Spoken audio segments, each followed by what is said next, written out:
human rights are the core values of the United Nations. The reason why this is the case goes back to the Universal Declaration of Human Rights, which in 1948 was a very, very important document. In fact, it can be argued that it has been the most important and most influential document of the 20th century.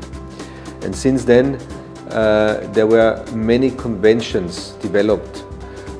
Conventions are international instruments that are joined voluntarily by member states.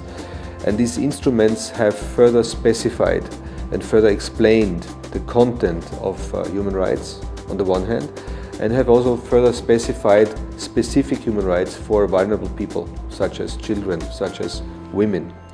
So in total we have now over 80 international instruments that describe the contents of human rights. There are many instruments where states are reporting what they are doing in terms of moving forward, in terms of developing and implementing the commitments of human rights conventions. There's also one very important instrument, a universal instrument, which is called the Universal Periodic Review.